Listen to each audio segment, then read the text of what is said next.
All right, so Malaysia. You guys sent us a ton of stuff about it. Articles, travel guides, even a podcast script. Seems like everyone wants to know what makes Malaysia so special.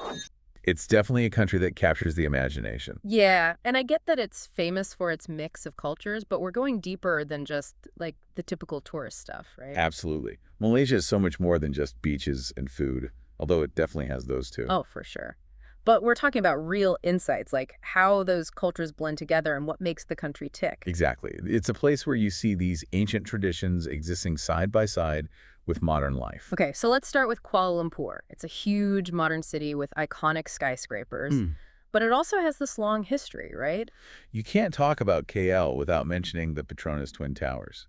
I mean, they were the tallest buildings in the world for a while, Yeah, they're pretty impressive.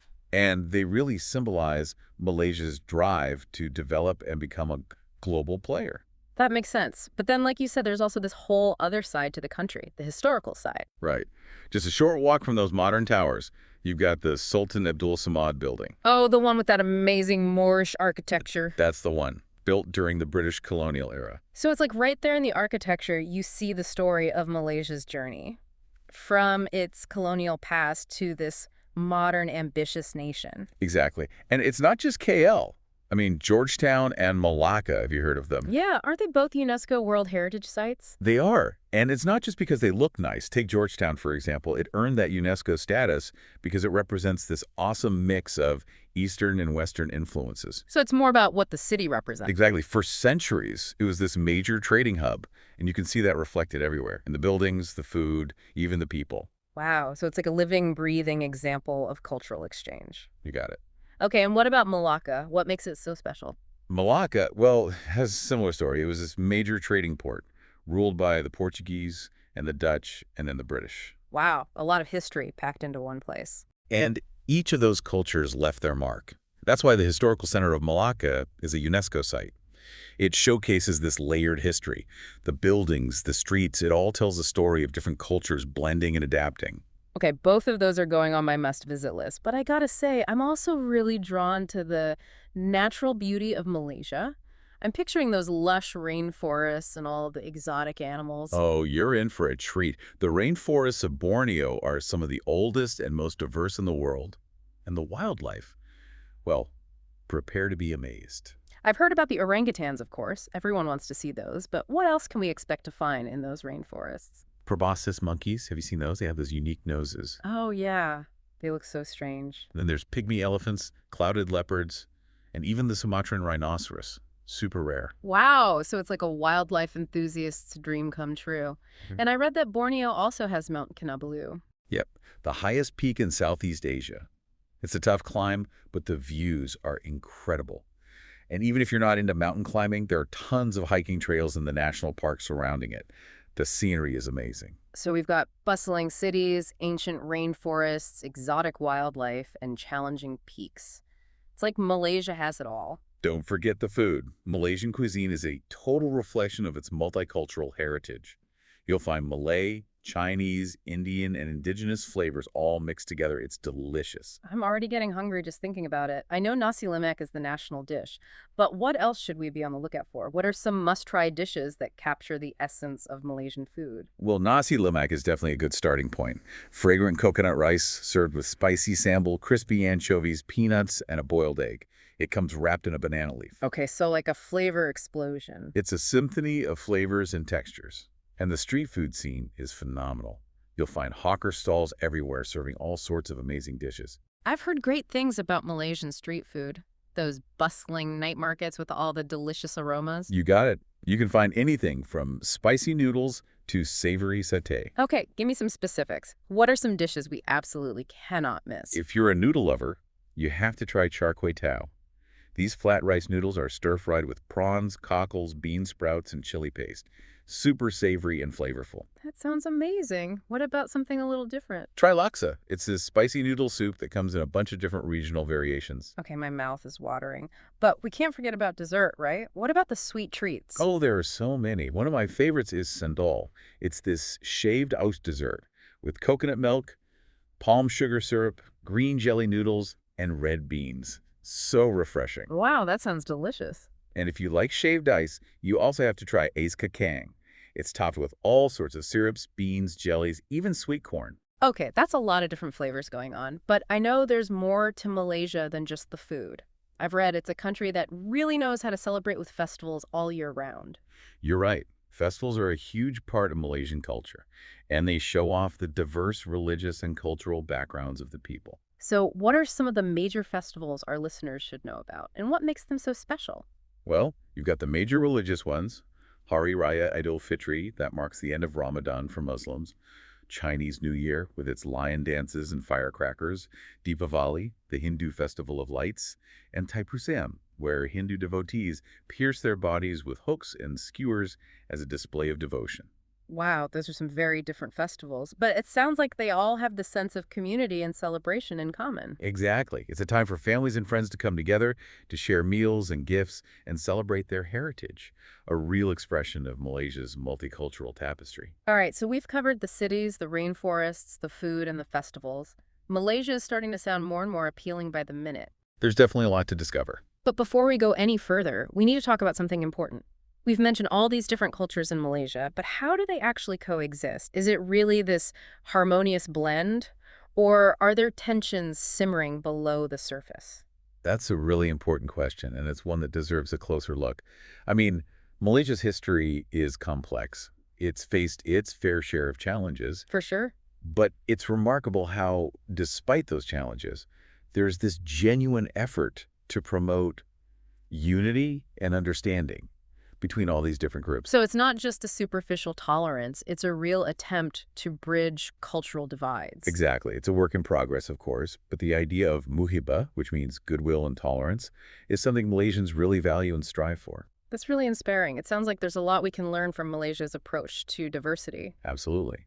It's a reminder that creating a harmonious society takes time, effort, and a willingness to embrace differences.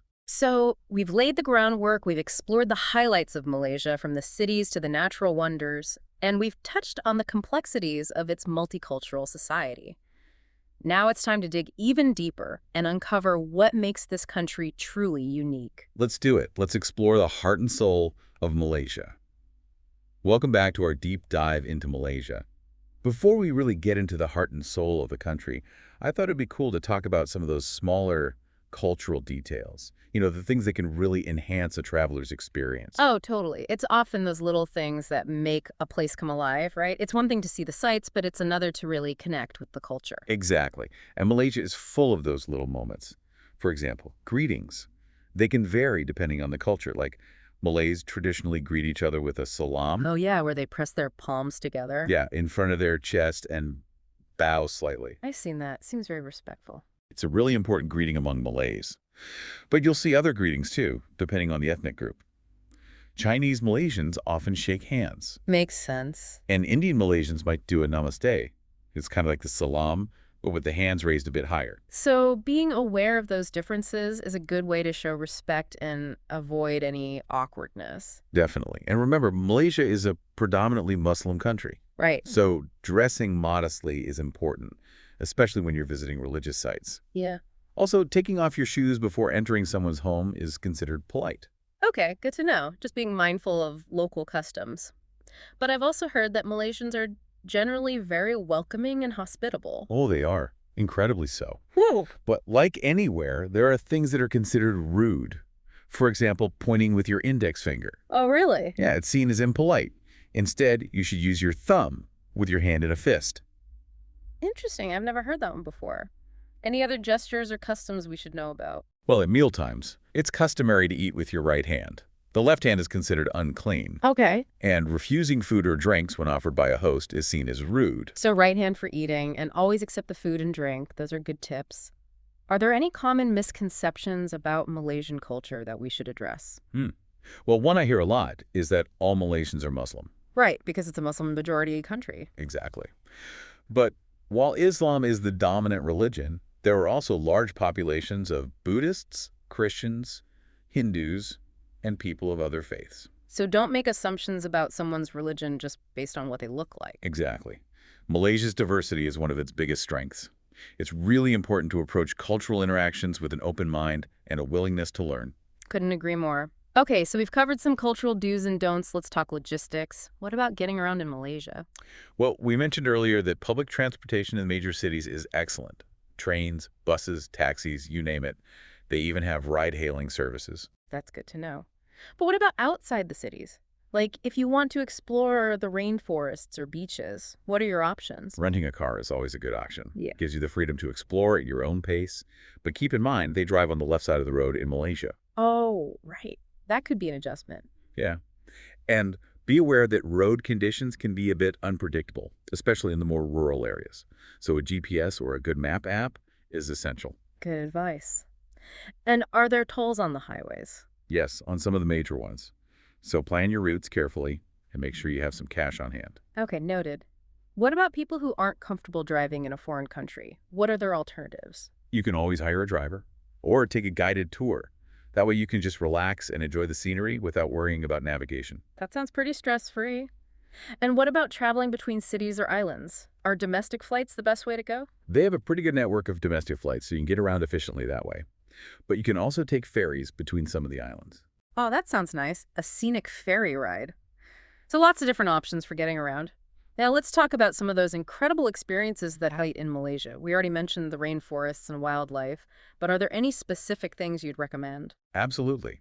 If you're going to Borneo, a visit to the Sepulak Orangutan Rehabilitation Center is a must. You can see these amazing creatures up close in their natural habitat. I'd love to see that and learn about the conservation efforts. Exactly.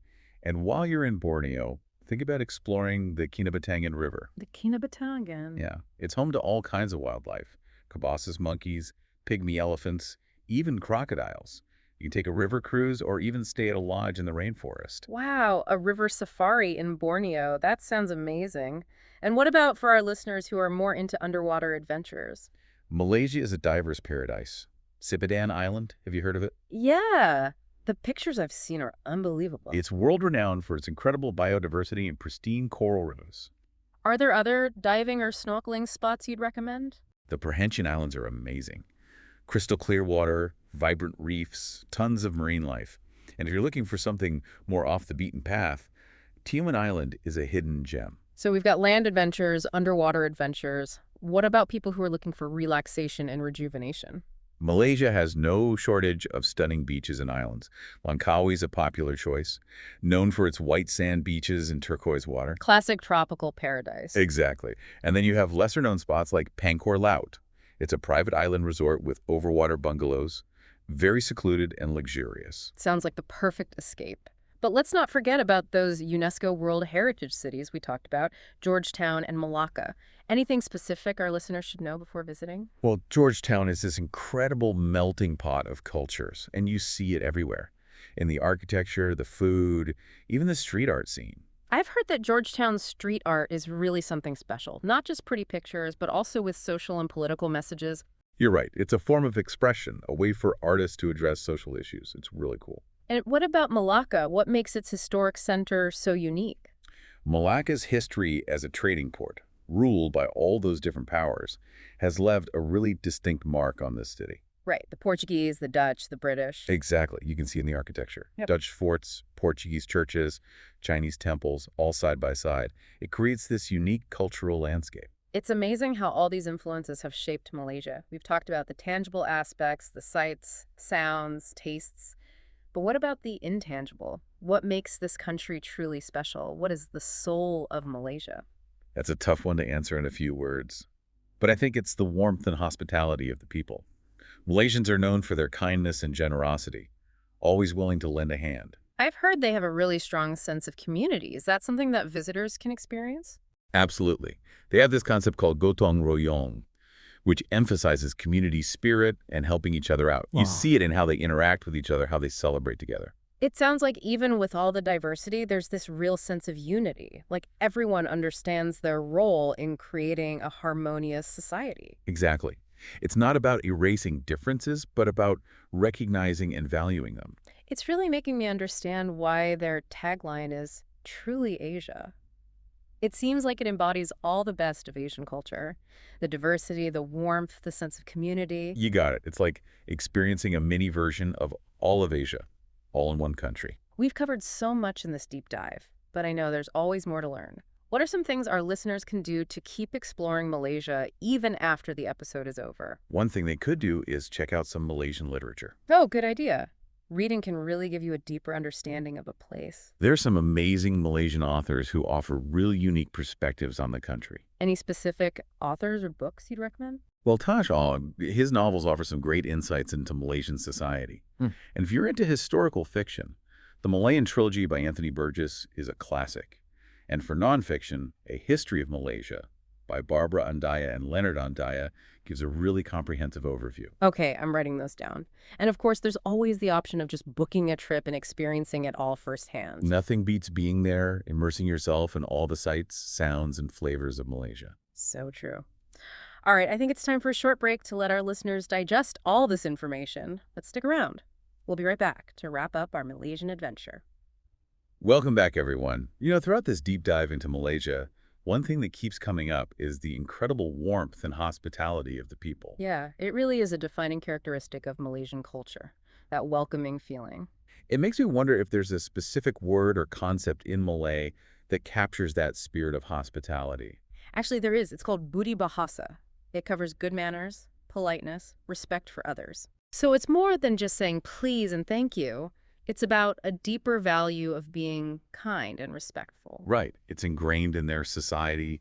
You see it in how they interact with each other, welcome guests into their homes, celebrate together. That makes me think about all those festivals we talked about. They seem to be a powerful way of showing that community spirit. Absolutely. Festivals like Hari Raya, Chinese New Year, Deepavali, they're not just about religious rituals. It's a time to share meals, exchange gifts, strengthen relationships. It's so cool how these festivals bring people from all different backgrounds together, but are there ever challenges in keeping that harmony? Of course. Like anywhere, Malaysia has its complexities. There are social and economic differences, and political disagreements can sometimes create tension. But what's amazing is the resilience of the people, their commitment to finding common ground. That's that spirit of muhiba you mentioned, right? That focus on goodwill and tolerance. Exactly. They see diversity as a strength, not a weakness. It's the idea that by working together, they can create a more harmonious society. It's a lesson we could all learn from. Wrapping up this deep dive, I'm honestly feeling a sense of awe and inspiration. Me too. Malaysia is a country that grabs your attention and doesn't let go. Those ancient rainforests, the modern cities, that amazing food, and incredible warmth of the people. You've painted a beautiful picture. It's clear that Malaysia is more than just a place to visit. It's a chance to experience a blend of cultures, landscapes, and just amazing experiences. And I think the key takeaway for our listeners is this. Malaysia shows us that the world is full of beauty, wonder, and genuine kindness.